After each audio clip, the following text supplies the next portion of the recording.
The day I understood what I was worth to them. There are moments in life that don't announce themselves. They don't come with warning signs or loud alarms. They arrive quietly, in a hospital room, in a silence that stretches too long, in the absence of a single phone call you were waiting for. My moment came on a Tuesday morning in March. I was lying in a hospital bed, staring at a ceiling I had memorized tile by tile over 3 days. My left side felt like it had been set on fire from the inside. The doctors had told me the surgery couldn't wait much longer. The cyst on my ovary had grown to a size they called concerning. The word they used after that was emergency. I remember thinking, okay, this is serious. But my family will come. They always come when it's serious. Except they didn't. My phone showed 3 missed calls, all from my neighbor, Mrs. Patton, who had driven me to the hospital herself when I couldn't stand up straight. None from my mother. None from my father. Not one from my brother Daniel, who lived 40 minutes away and who I had called 3 times from the admissions desk while I was still able to hold the phone steady. The nurse who took my vitals that first evening, a kind woman named Rosa, with reading glasses perched on her head, looked at my visitor log and then looked at me with an expression I will never forget. She didn't say anything. She just patted my hand once and moved on. That pat said everything. I told myself they didn't know how serious it was. I told myself maybe my mother hadn't charged her phone. I told myself Daniel was probably in the middle of something important. I told myself these things while Rosa checked my IV line and the room filled with the soft beeping of machines that were more present for me in that moment than any member of my own family. My name is Clara Whitfield. I am 34 years old. And the story I'm about to tell you is not a story about anger, even though there is plenty of that in it. It is not a story about bitterness, even though I earned the right to every drop of it. It is a story about a letter, about what was inside it, and about the moment I finally understood that the people who were supposed to love me most had made a choice, and that I was allowed to make one too. Stay with me, because this story doesn't end in that hospital room. It ends somewhere they never saw coming.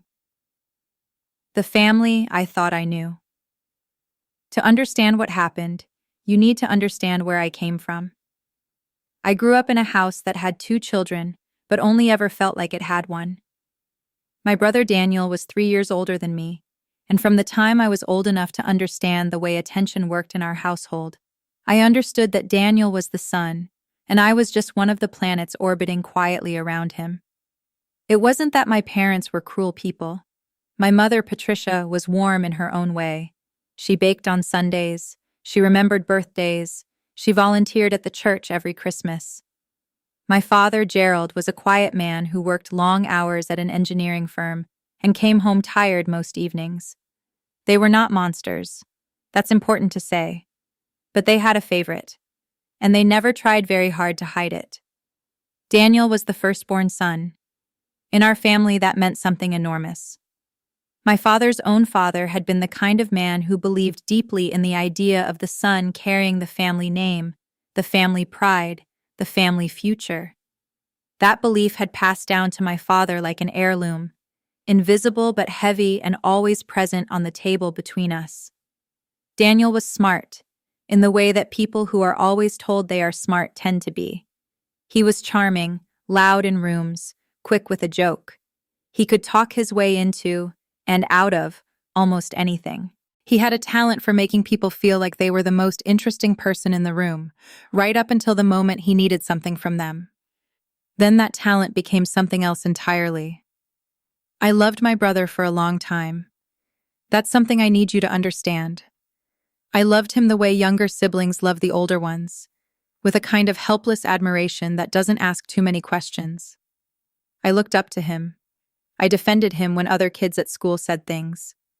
I saved up my own money once to buy him a birthday present when I was 11, because my mother had said the family budget was tight that month. I never told anyone that.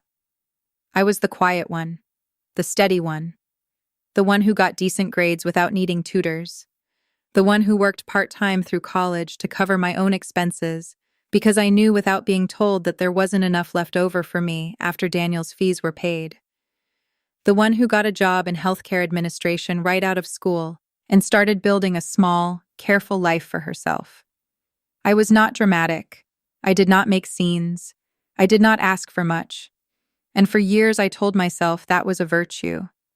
It took me a very long time to understand that it had simply made me easier to take for granted. By the time I was 30, I had settled into a routine with my family that I now recognize as a kind of managed distance. I called my mother every Sunday. I showed up to every holiday. I attended Daniel's various celebrations, his promotions, his engagement, the launch of his restaurant business, which my parents had funded with $60,000 from their retirement savings, and announced at a family dinner as though it were the most natural thing in the world. I remember sitting at that dinner table and smiling and saying the right things. I remember my father looking proud in a way I had never seen him look at anything I had done. I remember going home that night and sitting in my car in my apartment parking lot for 20 minutes before I could go inside. I told myself it wasn't about the money, and that was half true. It was about what the money meant. It was about what it said, about who in this family was considered worth investing in, worth betting on, worth believing in. But I pushed that thought down. I was good at that. Then March came, and I ended up in a hospital bed, and the phone didn't ring. 3 days, no one came. I had the surgery on a Wednesday. The procedure took just over 2 hours. The cyst was removed successfully.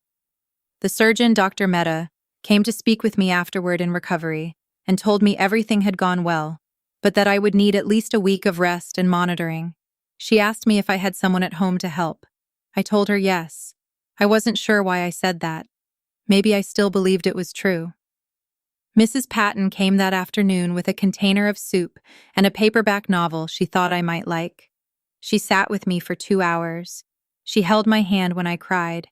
And I did cry, not from pain, but from something harder to name. Something that had been building for a long time and had found a crack to come through. She didn't ask me where my family was. I think she already knew. That evening I called my mother. She picked up on the 4th ring. "Clara, hi, how are you feeling? Daniel mentioned you were having some procedure." Some procedure. I had called her 4 days ago and explained everything. I had used the word emergency. I had told her the name of the hospital and the floor and the room number. "I had the surgery this morning, Mom," I said. "It went okay." "Oh, good, good. That's a relief. You should rest. Do you need anything?" I looked at the IV still taped to the back of my hand. I looked at the empty chair beside my bed. "No," I said. "I'm fine." "Good, because we're actually in the middle of something here. Daniel's restaurant. There's been a problem with one of the suppliers. It's been a whole situation this week. Your father and I have been over there helping him sort it all out." She said it the way people say things they don't realize are weapons. Casually, matter-of-factly, like she was telling me about the weather. I said okay. I said I hoped Daniel's supplier situation got sorted. I said goodnight. Then I put the phone down on the blanket beside me and stared at it for a long time. The next 2 days passed slowly. Mrs. Patton came back once more. A colleague from work, Jenna, sent flowers. My manager called to check in and told me to take as much time as I needed. The nurses were kind. Dr. Mehta was efficient and reassuring. My parents did not come. Daniel sent a text message on Thursday afternoon. It said, "Heard the op went fine. Rest up." There was a thumbs up emoji at the end. I read it 6 times, trying to find something in it I could hold on to. There was nothing. I was discharged on Friday morning. Mrs. Patton picked me up. On the drive home, I watched the city move past the window, and I felt something shift inside me. Not dramatically, not like a crack or a break, more like a slow, quiet rearrangement, like furniture being moved in a room in the dark. You can't see it happening, but when the lights come on, everything is in a different place. I had spent my entire adult life making myself smaller, so that my family wouldn't have to make room for me. I had asked for nothing and told myself that was strength. I had watched my brother receive everything and told myself I didn't mind. But lying in that hospital bed for 3 days with no one coming, that told me something that no amount of Sunday phone calls or holiday dinners had ever been able to say so clearly. I wasn't a daughter to them. I wasn't a sister. I was a background character in a story that had never really been about me. And I had let that happen. That Friday, sitting in Mrs. Patton's passenger seat, I made a decision. Not a dramatic one, not an angry one, just a quiet, firm, absolutely unshakable one. I was going to stop pretending. Whatever came next, I was going to face it with my eyes open. I had no idea then what was already on its way to me. I had no idea that 3 weeks later, a letter would arrive in my mailbox that would change every single thing. What was inside the envelope? The letter came on a Thursday. I almost didn't notice it. It was sandwiched between a utility bill and a grocery store circular, and the envelope was plain, cream-colored, no return logo, just a law firm name printed in the upper left corner in small, serious font. Hargrove and Associates, Estate and Probate Law. I stood at my mailbox and looked at it for a moment. I didn't know anyone at Hargrove and Associates. I had never needed a probate lawyer. I turned the envelope over, saw my name and address typed cleanly on the front, and went inside. I made tea before I opened it. I don't know why. Some instinct told me to sit down first. The letter was 2 pages. The language was formal, measured, legal. But its meaning was unmistakable. My great-aunt Ruth had died. I had to read that sentence 3 times because my great-aunt Ruth was not someone I had thought about in years. Not because I didn't care about her, but because she had been so thoroughly absent from our family's life that she existed in my memory more like a photograph than a person. My grandmother's younger sister. Never married. No children. She had lived alone in a house in Vermont for as long as I could remember, and the few times I had met her as a child, she had seemed to me like someone who existed in a different world than the rest of us. Quiet, self-contained, smelling faintly of cedar and old books. My parents had dismissed her as eccentric. My father had called her difficult once when I was young, and I hadn't asked what he meant.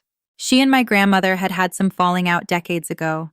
The details were never shared with me. And after my grandmother passed, any connection our family had with Ruth had quietly dissolved. But apparently Ruth had not forgotten me. The letter said she had passed 6 weeks earlier at the age of 81. It said she had left a will. It said the will had been filed and reviewed, and that as the named primary beneficiary, I was being formally notified of my inheritance. I turned the page. The estate included the Vermont property, a 4-bedroom house on 3 acres of land, fully paid off, valued at approximately $68,000 by the most recent assessment. There was a brokerage account, managed investments, accumulated over decades of careful and patient work. Current value, just over $1.2 million. There was a smaller savings account, $94,000, designated specifically, per Ruth's written instructions, for whatever I might need most. And there was a personal letter, handwritten, photocopied, included as an attachment. Ruth's handwriting was spidery and slanted slightly to the left, but entirely legible. It said, "Clara, I have watched you from a distance for many years, longer than you know. Your grandmother spoke of you often before she passed. She told me you were the quiet one, the steady one. She said the family didn't always see what it had in you. I believe she was right, and I believe that is their loss and your freedom. I have no children of my own, and no interest in leaving what I built to people who never thought to look for me. You once sent me a birthday card when you were 9 years old. I don't think anyone told you to do that. I kept it. It is in the cedar box in the upstairs bedroom. You'll know what to do with this, Clara. I trust you." I put the letter down on the table. I looked out my kitchen window at the small square of sky visible between the buildings across the street. And then I sat there for a very long time. I was not thinking about the money. Not yet. I was thinking about a 9-year-old girl who had found an address in her grandmother's address book and carefully copied it onto an envelope with her best handwriting and gone to find a stamp in the kitchen drawer without telling anyone. I had completely forgotten that I had done that. Completely forgotten. But Ruth had kept the card for 25 years. She had seen me. From a distance, through the noise of a family that looked right through both of us, she had seen me. I picked up the letter again. I read the numbers again. I read her handwriting again. And then, for the second time since leaving the hospital, I cried. But this time it felt completely different. What I decided not to do. The first thing I did was nothing. That might surprise you. Most people, when they receive news like that, want to tell someone. They want to share it, process it, celebrate, or cry with someone who loves them. The instinct to reach out is almost involuntary. But I had just spent 3 days in a hospital bed with a phone that didn't ring. And I had learned something from that silence that I couldn't unlearn. So I said nothing. I called Hargrove and Associates the next morning and spoke with the attorney assigned to Ruth's estate, a careful, thorough man named Mr. Ellis, who had been Ruth's lawyer for over 20 years. He walked me through the process. He explained what needed to be done, what timelines to expect, what documents I would need to sign. He told me that Ruth had been extremely organized. Her affairs were in perfect order, the will was airtight, and he expected a smooth transition. He also told me something I hadn't known. He told me that Ruth had updated her will 18 months before her death. Prior to that update, a portion of her estate had been allocated to my parents. She removed them entirely, Mr. Ellis said, in the tone of someone choosing their words carefully. She had her reasons, which she shared with me in confidence. I'll only say that she was a very perceptive woman and that her final decisions reflected that. I thanked him and hung up. I sat with that for a while. My parents had once been in Ruth's will, and Ruth had removed them. 18 months ago. I didn't know what had happened between them. I probably never would. But something told me it wasn't hard to guess. Now I had a decision to make. Not about the money. That decision was already made. The money was mine. It was legal. It was a gift from a woman who had chosen me deliberately and thoughtfully. There was no moral question there. The decision was about what to do with the information. Part of me, the part that had spent 34 years absorbing hurt quietly, wanted to simply disappear. Take the inheritance, move to Vermont, never have another Sunday phone call, never smile through another dinner where Daniel's success was the only thing anyone could talk about. Just go, quietly, the way I had always done everything. But another part of me, the part that had formed in that hospital room during 3 days of silence, had something different to say. These people had not come when I was in surgery. They had left me alone in a hospital bed while they managed Daniel's restaurant supplier crisis. They had not called. They had not come. And not once in the weeks since had either of my parents asked me how I was really doing. 3 weeks had passed since my discharge. I had spoken to my mother twice. Both times she had talked primarily about Daniel. The restaurant was doing better. Daniel had hired a new manager. Daniel was thinking about opening a second location, and my parents were considering whether they could help with funding. They hadn't asked about my recovery. Not once. Not in any real way. And something about that, something about the complete, unbroken consistency of it, settled something in me. I was not going to disappear quietly this time. I was going to let this play out. I was going to let them be exactly who they were. And when the time came, when the estate was settled, and the paperwork was done, and everything Ruth had left me was legally, fully mine, I was going to make one phone call, not to hurt them. I want to be very clear about that. Not out of rage, not for revenge in the way people usually mean that word, but because they deserve to know, finally, clearly, without any possibility of misunderstanding, exactly what they had lost. Not financially. That wasn't the point. What they had lost was me, and they didn't even know it yet. 2 months of watching them not see me. The estate process took just under 2 months to finalize. During those 2 months, I lived a strange double life. On the surface, nothing changed. I went to work. I called my mother on Sundays.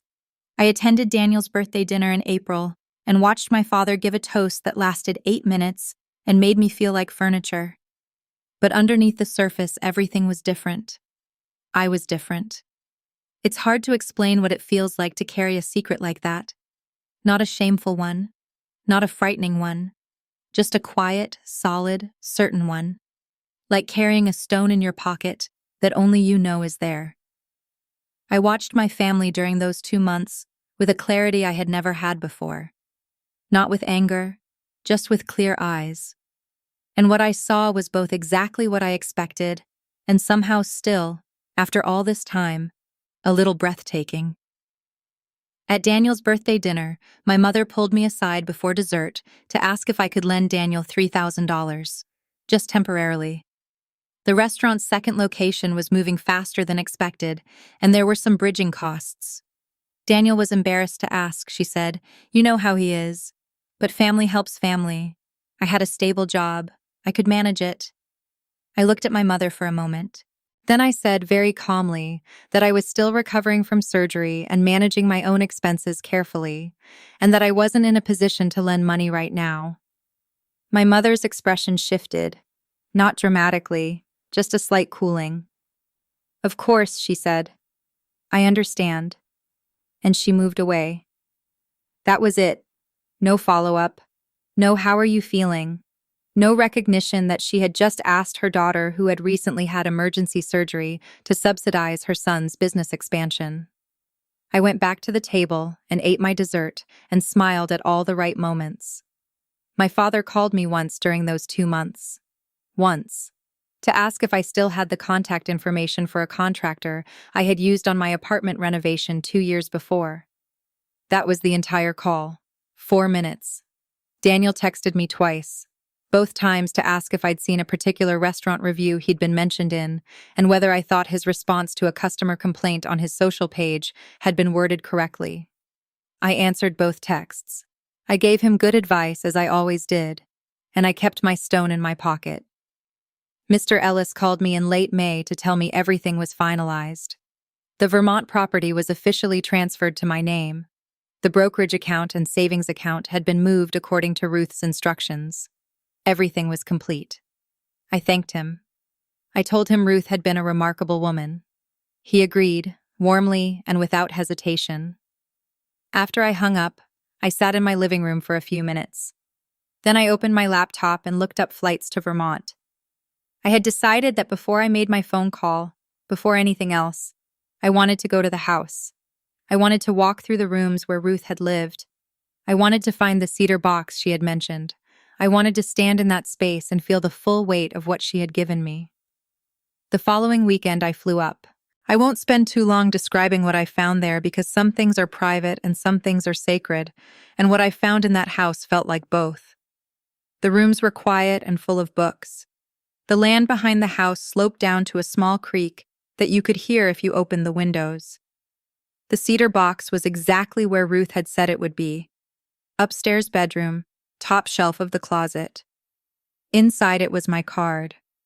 My 9-year-old handwriting on a grocery store birthday card with a picture of a cake on the front.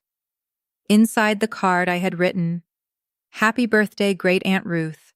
I hope you have a nice day. From Clara." That was it. Nothing remarkable, nothing profound. Just a child who had taken the time to remember someone the rest of the family had decided to forget. Ruth had kept it for 25 years. I sat on the edge of the bed in her room for a long time. Then I drove back to the airport, flew home, and made the phone call. I told them the truth. I called my parents on a Sunday evening. I chose Sunday deliberately. It was our regular call day. The ritual was already established. It would feel normal.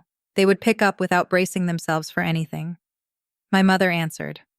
"Clara, hi. Perfect timing. I was just about to call you. Daniel has some news. You should come for dinner next weekend. Hi, Mom, I said. I actually have something I need to tell you. Can you put Dad on too? A pause. The slight tension that comes when someone can't tell if what's coming is good or bad. Gerald, she called. A moment, then the click of the second phone being picked up. Clara, my father said. Hi, Dad.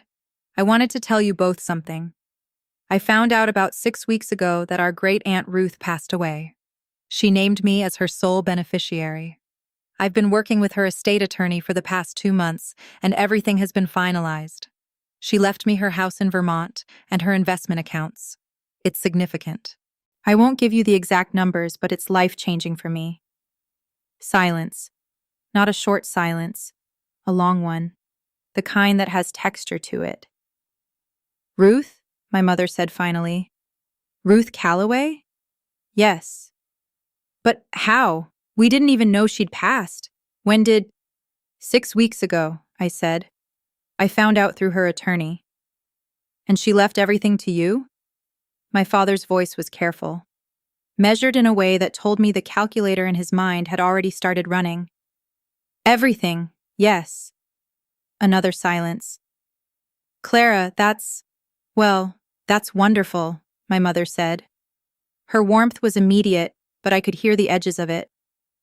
We had no idea Ruth had that kind of— we knew she was comfortable, but we didn't realize. She was very private, I said, and very careful. She'd been managing her own investments for 40 years. Of course. My mother's voice had taken on a particular quality now. Soft, leaning in. Well, this is a blessing. You know, Ruth and I always got along well. I always felt close to her. Do you remember that summer we visited her when you were young? I used to write to her. I let her finish. I didn't contradict anything she said. Then my father spoke. His tone was different from my mother's, blunter, more direct, which I had always considered one of his better qualities even when it was aimed at me. Clara, you know Daniel's going through a difficult stretch right now. The second location is, there are cash flow issues. Your mother and I have already put in more than we planned, and we're not in a position to do more. If you're in a position to help out with a loan, just temporarily, with full— Dad, I said. He stopped. I was in the hospital in March, I said. I had emergency surgery. I was there for 3 days. I called you. I called Daniel. No one came. The silence this time was different, thicker. Clara, we explained that Daniel needed— I know, I said. I know what Daniel needed. I just wanted to say it out loud, clearly, one time, because I've never said it before. I've never named it.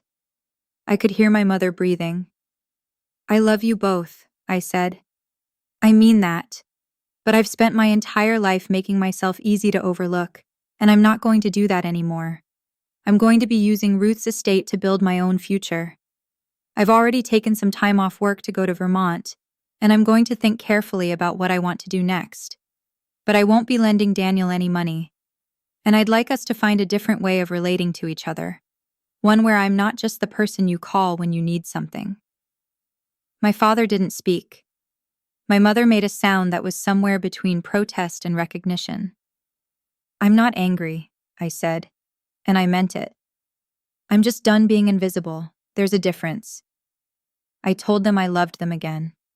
I said goodnight, and I hung up. I sat in my quiet apartment and breathed. It was the most honest conversation I had ever had with my parents in my entire life, and it had taken 34 years and a letter from a great aunt who smelled like cedar and books. What happened when they realized I was serious? The response came in stages. That's how it always works in families. Not all at once, but in waves, each one shaped by whichever family member calculated their approach most carefully. The first wave was my mother, the very next morning. She called at 8:15, which was early enough to signal urgency without being dramatic. She opened with warmth. She said she had thought about what I said, and she understood my feelings, and she was sorry I had felt unsupported during my surgery. She used the word felt deliberately. felt unsupported, felt overlooked. The careful language of someone acknowledging emotion without admitting fault. I thanked her for calling. Then she moved gradually toward the real point. She talked about the family, about how hard things were for Daniel right now, about how my father's retirement savings were largely tied up, about how this opportunity, Ruth's estate, was something the whole family could benefit from if we approached it together. Together, I said. Well, as a family, you know how important family is. Mom, I said gently. I was in the hospital for 3 days. She was quiet. I'm not bringing that up to punish anyone, I said. I'm bringing it up because it's the truth, and I think we both need to be honest about what our relationship has actually been, not what we wish it had been, what it actually was. She cried a little. I let her. I didn't comfort her, but I didn't harden against her either. I just waited. When she was done, she said in a smaller voice, I know we weren't always fair to you, Clara. It was more than I had expected, more than I had ever heard from her. I know, I said. Thank you for saying that. We stayed on the phone for a while longer. Nothing was resolved. Nothing changed overnight. But something cracked open that had been sealed for a very long time. The second wave was Daniel. He called 3 days later. His approach was different from our mother's. Less warm, more direct, with the particular energy of someone who was angry, but had been advised to manage it carefully. He asked if what Mom had told him was true. I said yes. He said he didn't understand why I hadn't told anyone sooner. I explained the timeline calmly. He said it seemed convenient that I'd kept it quiet for 2 months. I said I'd needed time to process it and handle the legal process. Then he said, Clara, do you know how much I've put into this restaurant? Do you know how much stress I've been under? I let that sit for a moment. Daniel, I said, do you remember sending me a thumbs-up text when I got out of surgery? A pause. I was in the middle of... I know, I said. You were in the middle of something. You're always in the middle of something. And I've always moved aside to make room for that. But I'm not going to do that anymore. He was quiet. Then, so that's it? You inherit a windfall and suddenly we're all the bad guys? No one is the bad guy, I said. I'm just making different choices now. That's allowed. He hung up. I didn't call back. My father called once more, a week later. His call was the shortest, and in some ways the most significant. He didn't ask for anything. He didn't argue. He just said, Your mother told me what you said, about the hospital. A pause. I should have come, Clara. I don't have a good reason why I didn't. Another pause. I'm sorry. 6 words. But they were real. I could tell the difference between real and managed, and those 6 words were real. Thank you, Dad, I said. We didn't say much after that, but something settled in the silence between us that hadn't been there before. What I built with what Ruth left me. I took a leave of absence from work in July. It was the first time in my adult life I had done something purely for myself, without guilt, without calculation, without checking whether the space I was taking up was acceptable to someone else. I went back to Vermont. I stayed for 3 weeks. I walked the property every morning. I read Ruth's books. I found her journals, not her private ones, which I set aside unread out of respect, but a series of practical notebooks she had kept about the land, the house, the investments she had made over decades, the decisions and the reasoning behind them. Reading those notebooks was like being given a master class by a woman I had never properly known. Ruth had been quietly extraordinary. She had started with very little and built something substantial through patience and intelligence and a complete indifference to what other people thought she should be doing with her time. I understood now why my parents had never talked about her much. Ruth had been impossible to impress through the usual channels: wealth, status, connection, the performance of success. She had seen through all of that immediately, and the people who couldn't tolerate being seen through had kept their distance. She had chosen me from a distance, and I had been too young and too buried in family dynamics to even know she was watching. By the end of those 3 weeks, I had made several decisions. I was going to keep the Vermont house. I wasn't going to sell it or rent it out immediately. I was going to hold on to it as a foundation, something permanent and paid off in a world where everything else felt uncertain.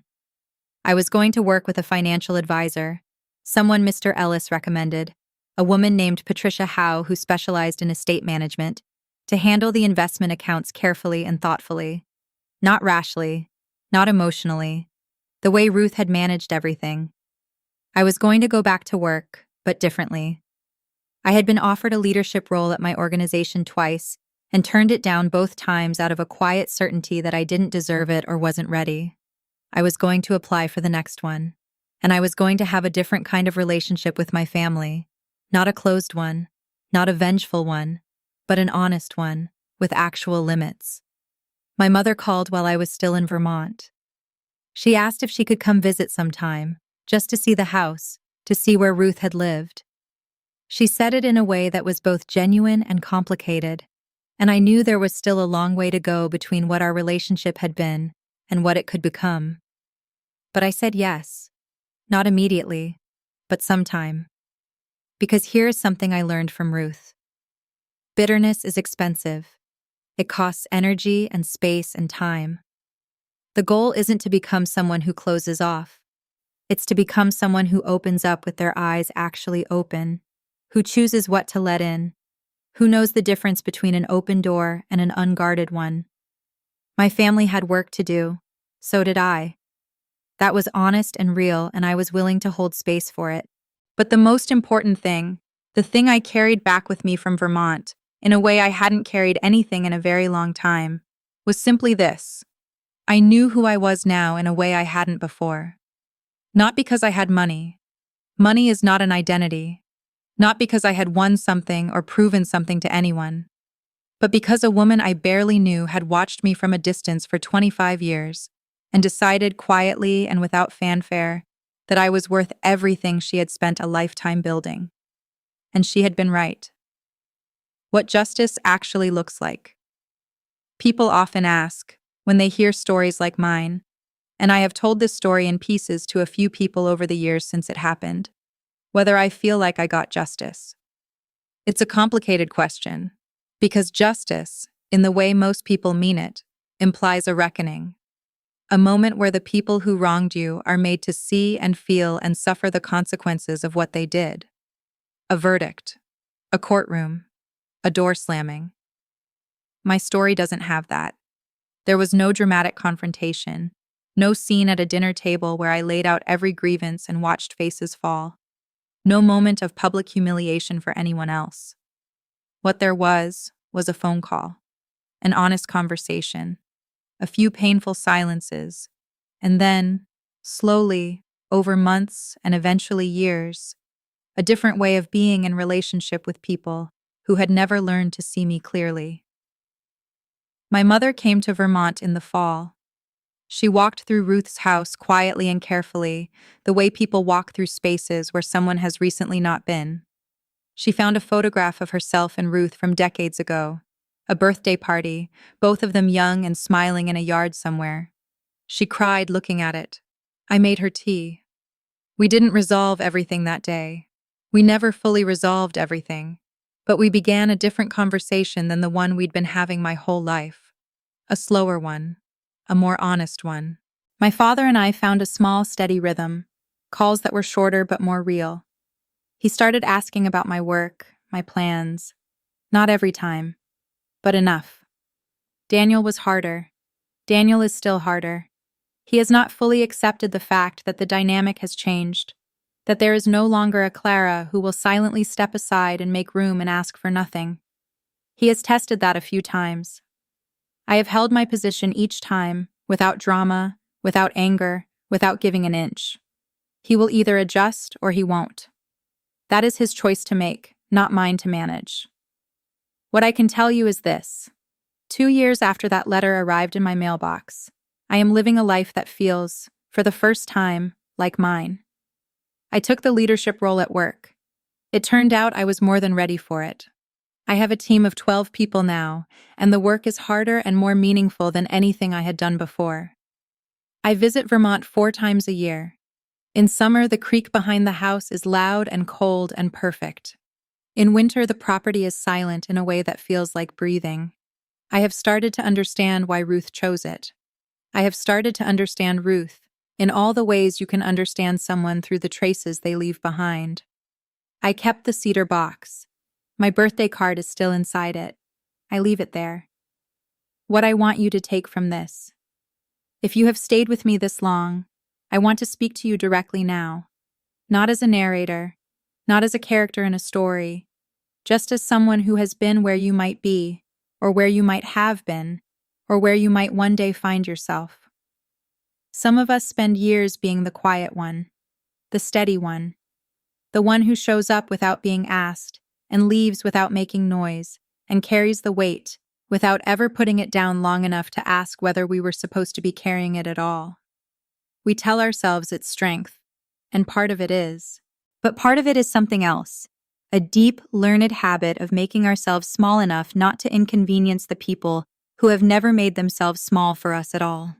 The hospital was my breaking point, but the truth is, the breaking point had been building for 30 years. Every birthday dinner focused on someone else. Every retirement fund investment aimed somewhere else. Every phone call that ended before anyone thought to ask how I was. Every Sunday where I listened and supported and gave and went home to silence. I am not telling you to stop being kind. Kindness is not the problem. I am telling you that kindness without limits is not kindness. It is an invitation for people to take what they want from you and feel good about it. I am telling you that the people who see you, really see you, often aren't the loudest ones in the room. They're the ones watching from a distance, noticing the things no one else bothers to notice. The birthday card you sent at 9 years old. The way you show up without needing credit.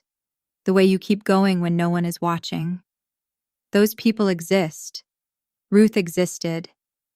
And whatever she saw in me was already there. It had always been there. It had just never been reflected back to me by the people I thought would be the first to do it. You don't need their reflection to know your own worth. But I understand, deeply and without judgment, how long it can take to understand that. The letter that changed my life was not really about the money. It was about being chosen. By someone who chose carefully, thoughtfully, and without obligation. If no one has chosen you in the way you deserve, if you are the person who sends the birthday cards and makes the calls and shows up in the emergencies and goes home to silence, I want you to hear this. You are the kind of person someone is watching. Someone is noticing. Someone is keeping your birthday card in a cedar box. And one day, in a form you cannot predict and maybe cannot even imagine, that will matter. Be patient. Be honest. Keep your eyes open. And never, not for anyone, not for a family name or an inheritance or a Sunday phone call, make yourself invisible again. To Ruth. This story ends where it began, with a woman alone in a room, seen or unseen depending on who was looking. But Ruth was not unseen. Not really. She had made herself a world exactly the size she needed, and she had filled it with books and land and careful investments and one birthday card from a child who had taken the time to remember her. I think about her often. I think about the choices she made, to leave when the family became too costly to her, to build quietly on her own terms, to watch from a distance until the right moment to reach out her hand. I think she and I would have had extraordinary conversations. I think we would have understood each other. I go to Vermont and I open the windows so the sound of the creek comes in, and I sit with her books and her journals and the cedar box on the shelf, and I feel, in those moments, less alone than I have felt in most of the rooms I grew up in. That is her final gift. Not the house, not the accounts, not the financial freedom that changed the shape of my future. Her final gift is the reminder that being chosen, truly, carefully, unconditionally chosen, changes something permanent in you. I hope you find that too. Thank you for listening.